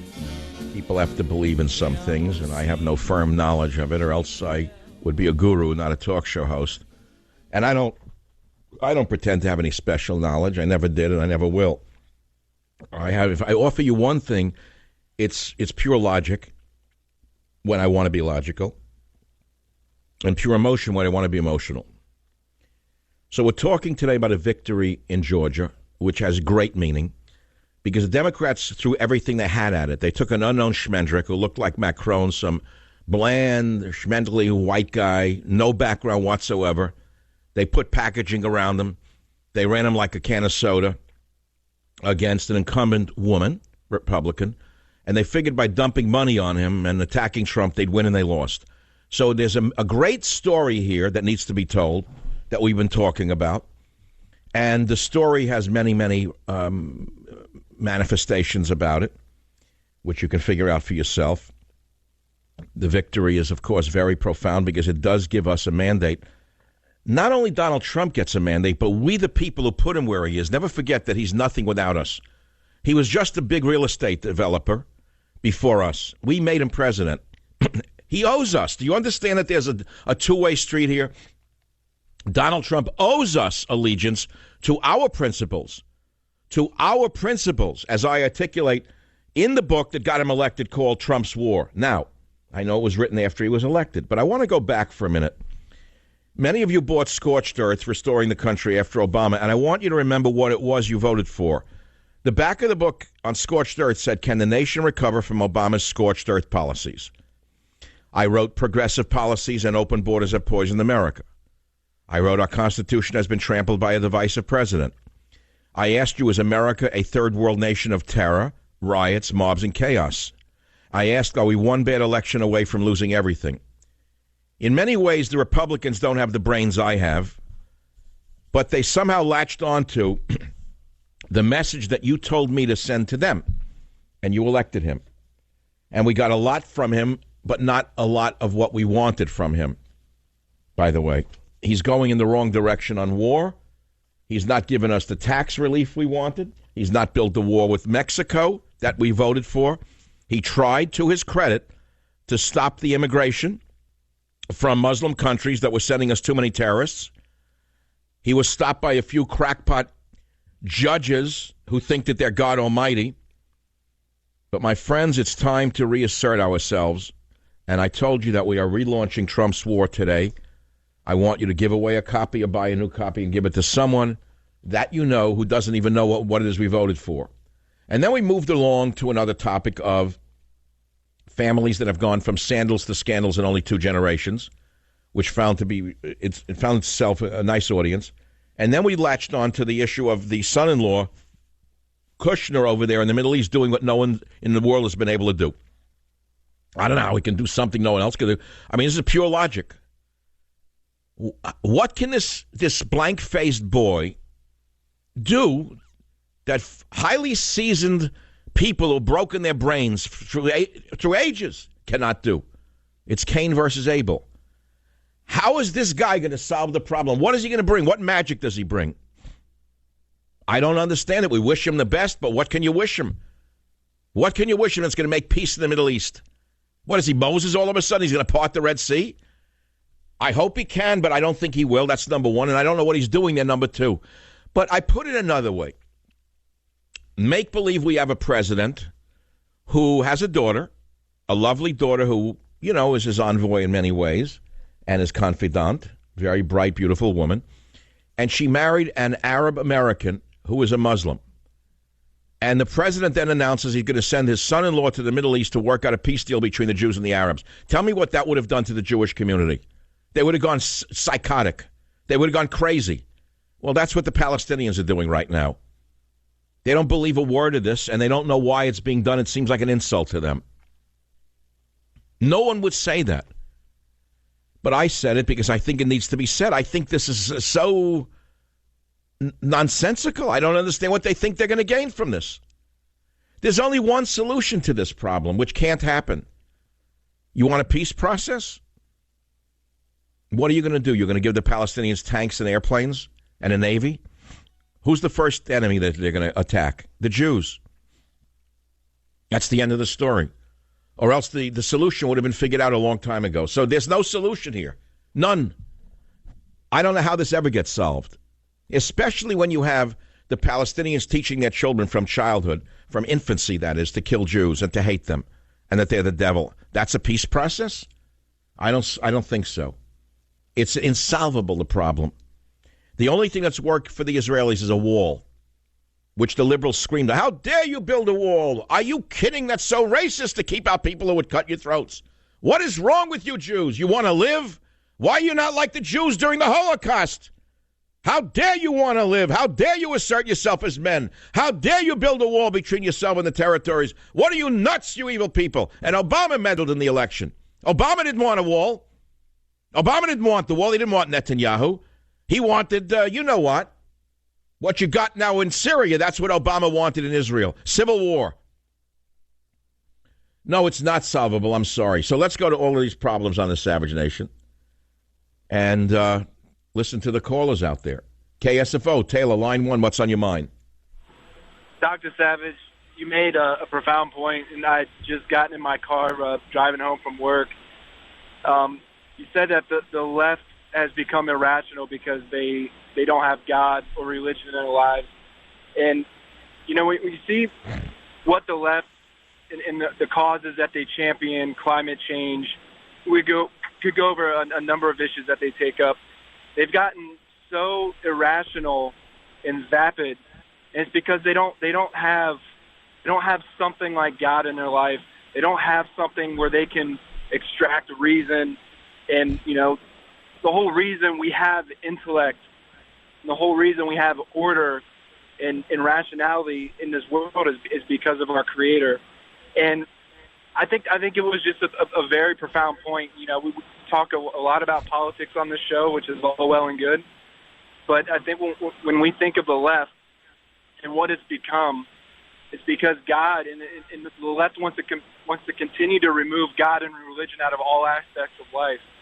And if you study the reason behind that, you'll see that's what was done in the Soviet in Russia. They attacked the church. They burned churches to the ground, the Bolsheviks. They killed priests. And we see the result of communism. 100 million people died as a result of that flawed religion. Communism is a religion. Never forget it. It's a cult of death, a religion of death. And the left, by the way, are adherents of that particular cult, in plain English. Now, Taylor, I have finished my book, God's War. It's not coming out until October, but I hope that you'll be looking for it in the near future, and I thank you for hearing what I said. 855-400-7282 is the phone number. Larry on WABC thinks Kushner is the right person. Larry, give it to us and why. Yes, Michael, I think this Jared Kushner issue, I would like to come from a whole different angle. You were talking last hour about the Palestinians' point of view, like they don't like him. I think the Jewish people should have a fear of him, that he's going to try to show himself as non-biased and compromise and go to certain places where a non-Jew would go and compromise Israeli security. I think you're 100% right. I think he's gonna say that we need a two-state solution and we need it now.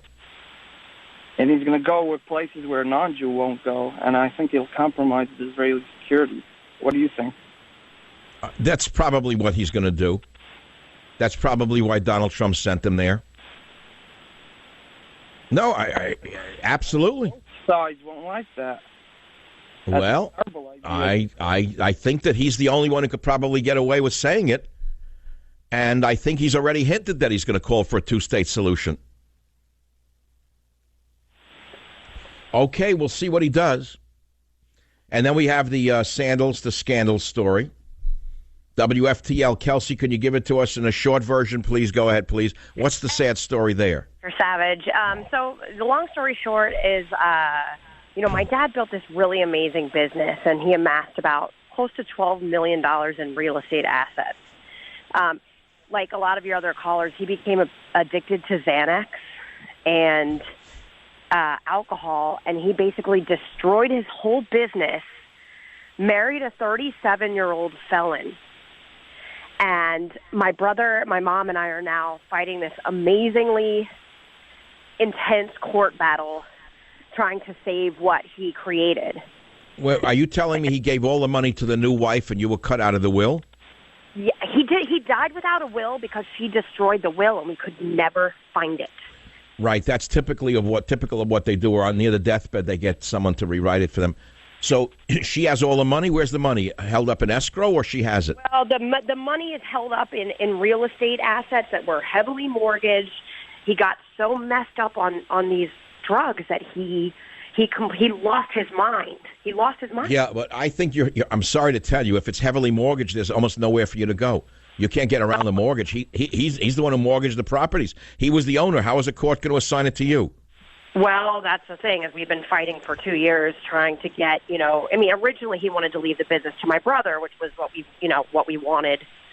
We wanted to take over the business, but... Yeah, but what I'm saying to you is you're throwing good money after bad, in my opinion, because no court is going to say, well, although you're the rightful inheritor, you're not, because he took his properties and mortgaged it. So right, and what there's a lot of... So who would you recover the money from? Where would you get the money that's not there anymore? Oh, man. I mean, he had a lot that weren't, he had a lot But listen to me. I hear you. You are the rightful inheritor. It is your father. But he's already spent the money that he was supposed to give you. He mortgaged the properties and spent it. Therefore, there is no money. So then the judge is going to say to the mortgage holder, now give the money that you gave to the man, now give it to the children. He's not going to, a judge wouldn't do that. I'm talking to you as if I'm a juror, Kelsey. So your lawyers now are misleading you. I know you don't want to just give up and say, but what are your lawyers costing you a year? money. Dr. Savage, they're the only ones making any money. My brother and I spent almost $70,000 in legal fees. Well, I'm sorry to tell you, I don't know. If I were you, sure you want to fight for what's right. But there's an old saying, do you want to be right or you want to be smart? I thank you for the call. I'll be right back. Join the Savage Nation. Call now, 855-400-SAVAGE, 855-400-7282. Savage. The Savage Nation is sponsored by Swiss America, the only company I trust with my financial future. Call 800-289-2646 or SwissAmerica.com. One.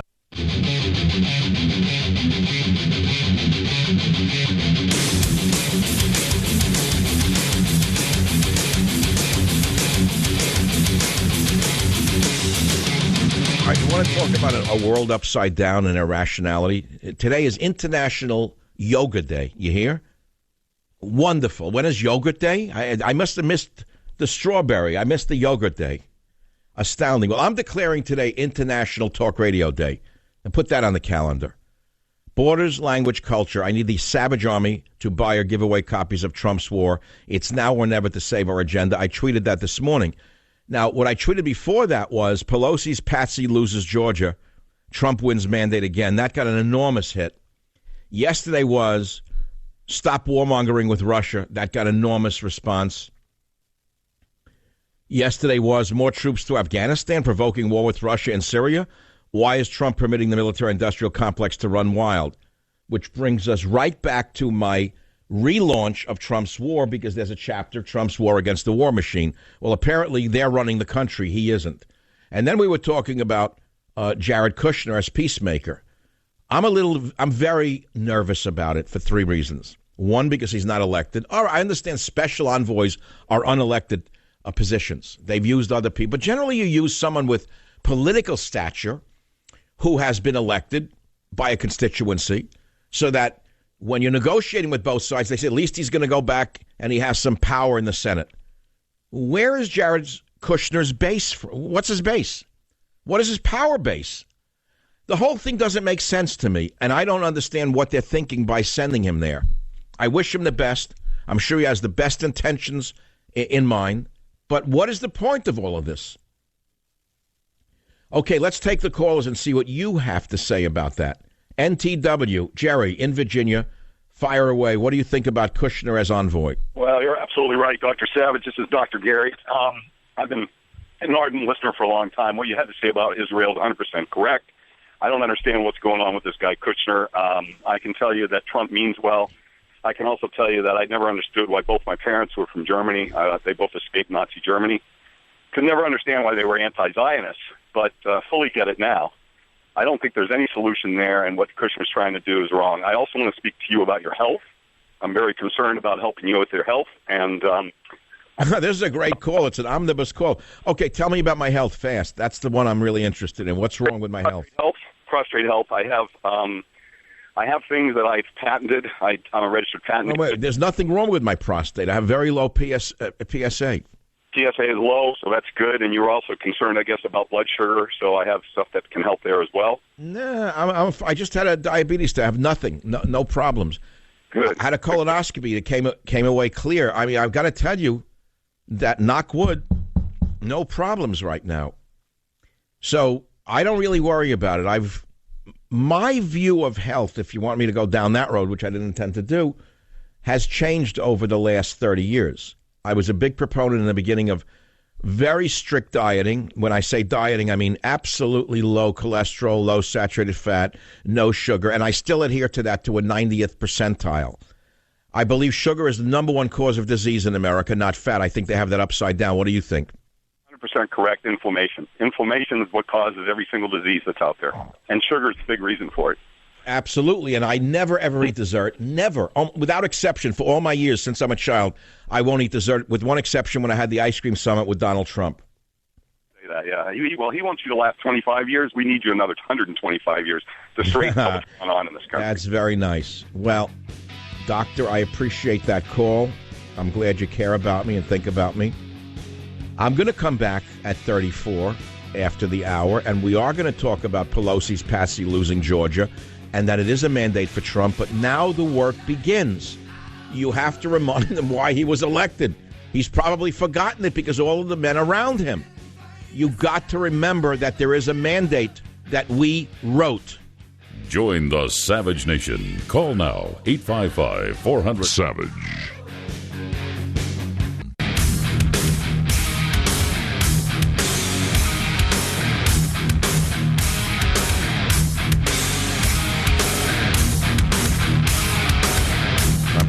Announce something today on the Savage Nation, something that I didn't think would happen, but as a result of the victory in Georgia, I had a long conversation with my publisher, and both the publisher and I are today relaunching Trump's War, and that is to rearticulate what we voted for.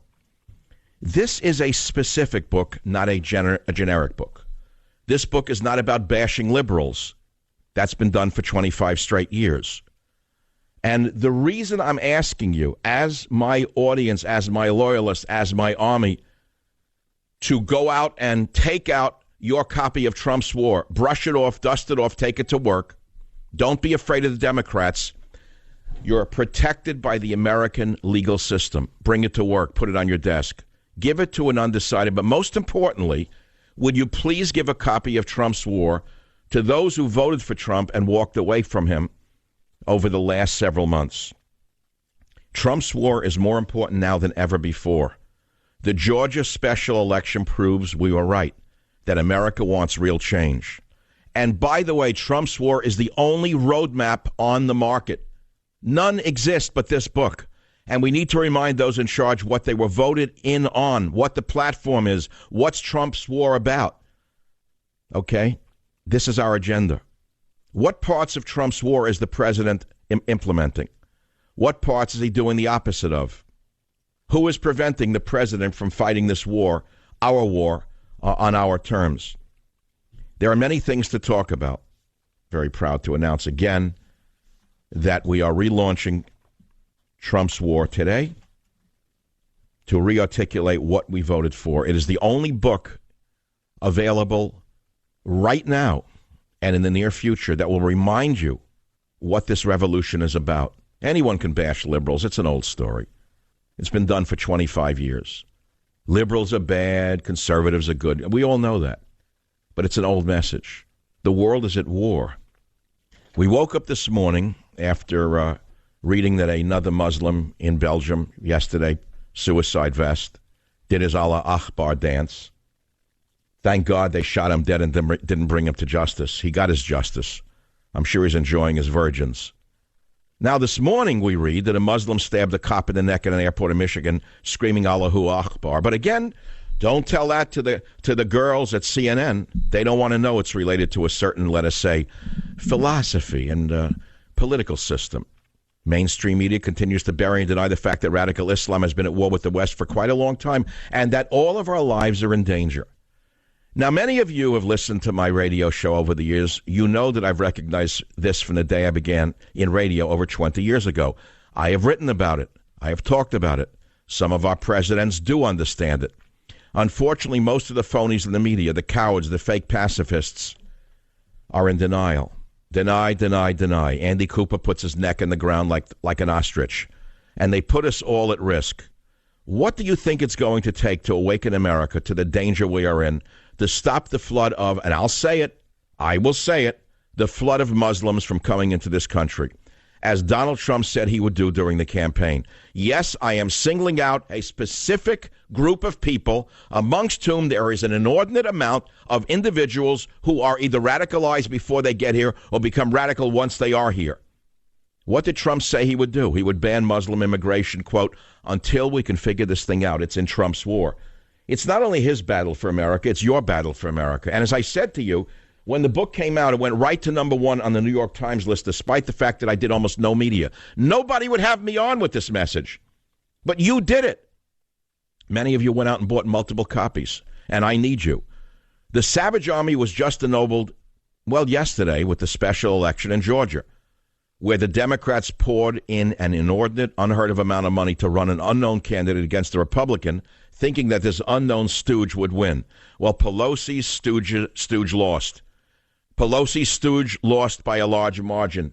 As Lincoln said, you can fool some of the people some of the time, Nancy, and you can fool some of the people all of the time, Nancy, but not everyone lives in San Francisco. In the real America, you can't fool them all of the time. This was a mandate for our revolution. Make no mistake about it. You don't need to ask the media gurus what it was about. It is a mandate, a clear mandate. They spent a fortune. They ran a young guy, and they lost. It's a mandate for everything that Trump said he would do. It is a mandate for all of us deplorables, and we must act now. What we can do to advance our agenda now that we have strength again, simple. For one, we need to know what our agenda is. How many of us actually remember what Trump promised and what we voted for? I do. I have a memory like the elephant that supposedly represents the Republican Party. That's pretty good. It's all in Trump's war. And that is why I'm asking you to go out and get your copy, give it to a friend who does not know what the war is about.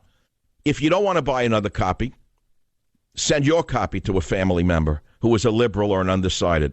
Or more importantly, and this is very critical, to someone who has voted for Trump but moved away from him because of the constant drumbeat of hatred from the phonies in the media, who are not only trying to destroy him and our agenda, but also inadvertently kill all of us by denying the war that we are in, a war that has been started by radical Islam 1,000 years ago. The war that goes on and on and on. Whether it's a bomb in Brussels or a cop being stabbed in Detroit or gays being killed in Orlando, it's always Allahu Akbar. No matter what Andy and the boys do at CNN. No matter what that creature on MSNBC does, it doesn't matter. The reality is, this is the reality.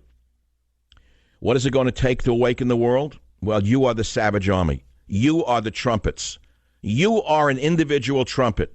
I need each of you to sing as loudly as you can. And I'm imploring you, I'm asking you to go out and buy another copy of Trump's War immediately. Go and buy it in a bookstore first. I prefer a bookstore. And if it's not there, demand it. Get it back on the shelves. And if you can't find it, buy it today on Amazon. I prefer a bookstore first. Why? Because that will send a message to all those people who walk through bookstores. And our message will remain alive. This is my message to you today on the Savage Nation. It's my main message. There are others. Now, there are issues that I studied that I'm going to share with you on why and which played huge parts in the Republican triumph in the Georgia special election and why she won. Yeah, the Dems went home with their tails between their legs. But okay, they took a beating, a real big one. They outspent Karen Handel. They put a pretty boy in there. He should be on CNN. I mean, I'm sure he has a career now on CNN. They get him a pair of clear glasses to make him look as intelligent as Andy Cooper. And the next thing you know, he's a commentator.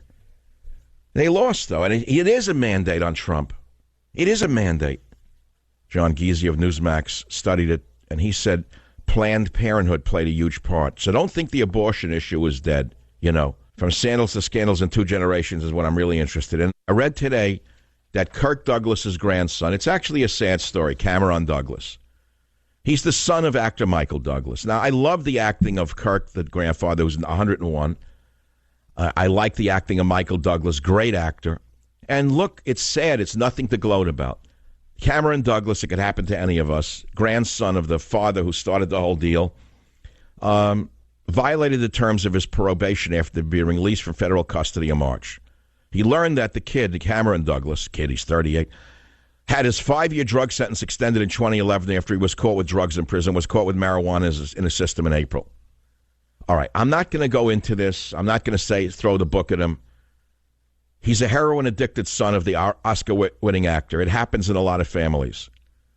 And what I'm saying to you is this. When I read this story, I thought of the saying from Britain, from sandals to sandals in 2 generations. There's an old saying in England that families go from sandals to sandals in 2 generations. That let us say, a man starts a family fortune. The son picks up on it and builds on it. And by the next generation, they go back to sandals. He squanders it or destroys the family. It seems to happen over and over again, no matter what your culture is. More so in the West than anywhere else. So I want to change it slightly from sandals to scandals in 2 generations. From sandals to scandals in two generations. Do you know someone who has, or who did, inherit money and squander it and ruin the family name?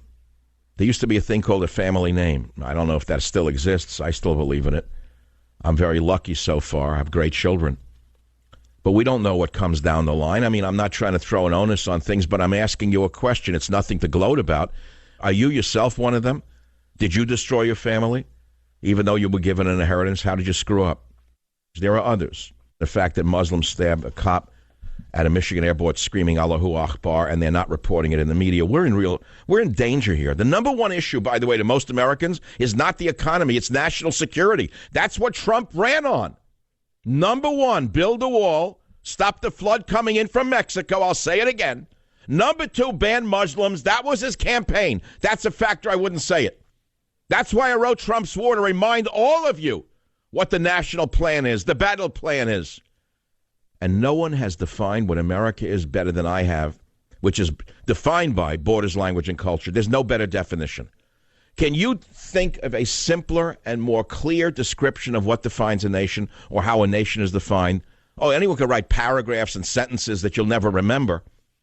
I don't care whether you're living in Syria or America or Argentina or China or Japan. Your nation is defined by its borders, by its language, and by its culture. That is what I will be remembered for. And that is why I wrote Trump's War. I need to remind Donald Trump that that's what we voted for. We didn't vote for Jared Kushner. I have nothing against him. I don't know him. But I don't know how he became a senator on a special mission to the Middle East. All of a sudden, he's a special envoy. That's unbelievable. I never voted for the guy. I don't know who he is. He's going off to save the world now in the Middle East. Who elected this guy? Where'd he come from? He married the boss's daughter, but he was smart. He married the boss's daughter in advance of the election. That was even smarter. You got to hand it to him. Maybe he's smarter than I think. Maybe he has some special insight. Maybe he knew that Ivanka's father would be president. I don't know. Maybe he has some special way of seeing, a special algorithm somewhere in a tower. He's a smart guy, but who elected him to go to the Middle East? Where is the idiotic Congress on this? Where is the more I see this Congress, the more I realize that they're worthless. I've always had a distemper for politicians to begin with, as you well know. I've always been an independent. I was never a Republican, never worked for a Republican. You can see why. But what is this? They didn't vote for war, and we're at war in Syria. Where's the War Powers Act? They didn't say, yes, send Jared Kushner over there as a special envoy. What is he, Jesse Jackson all of a sudden? What is he? All of a sudden, he's Jesse Jackson or Dennis Rodman now. Dennis Rodman goes to North Korea, and again, the morons in Congress say nothing. They're busy playing baseball. That's what they do for a living? That's all they're fit for, is to play baseball. What else do they do? Nothing. And do special interest things. Look at John McCain. We found out the money flows into him from George Soros. Not as dumb and as senile as I thought. He went where the money was. No wonder he was a Democrat in hiding. He was paid to be so. A carpetbagger, a bagman. That's all. I'll be right back. Join the Savage Nation. Call now, 855-400-SAVAGE, 855-400-7282. Savage. The Savage Nation is sponsored by Swiss America, the only company I trust with my financial future. Call 800-289-2646 or SwissAmerica.com.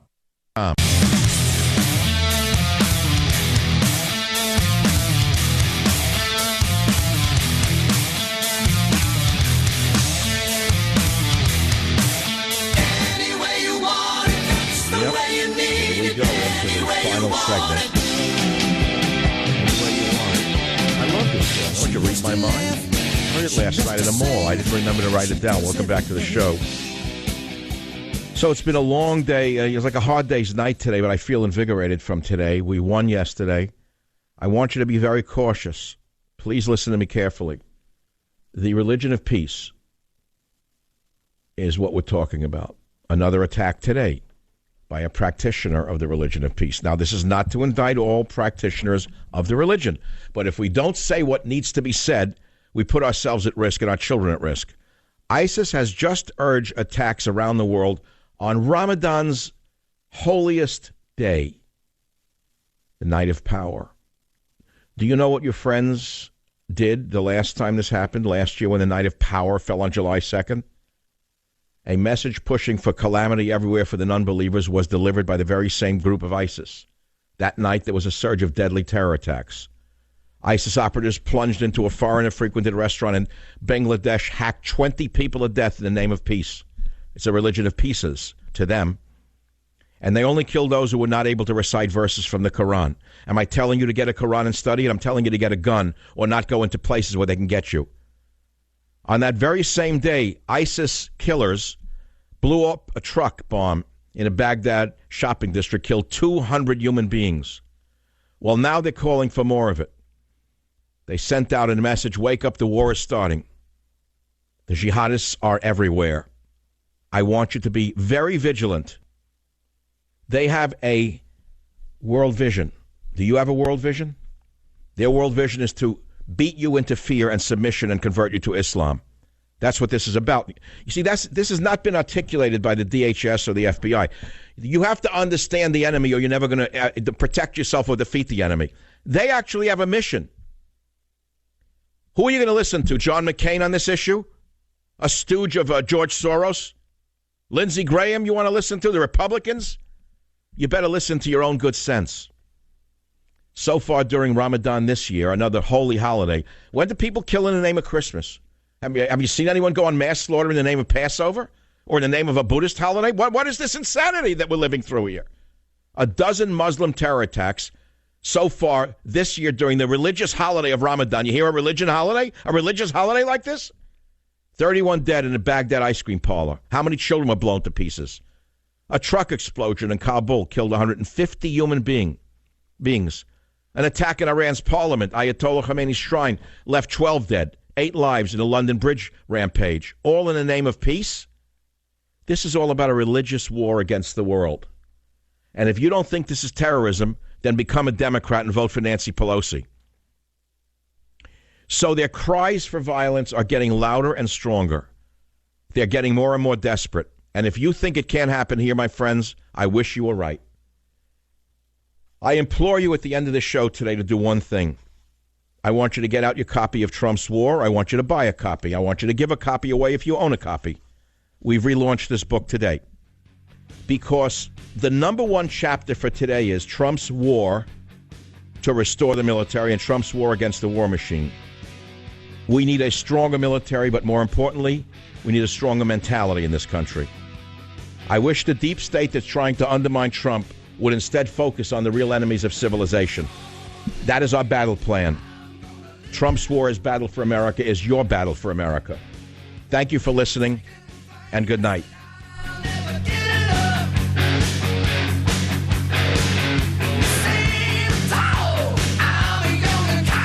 Savage.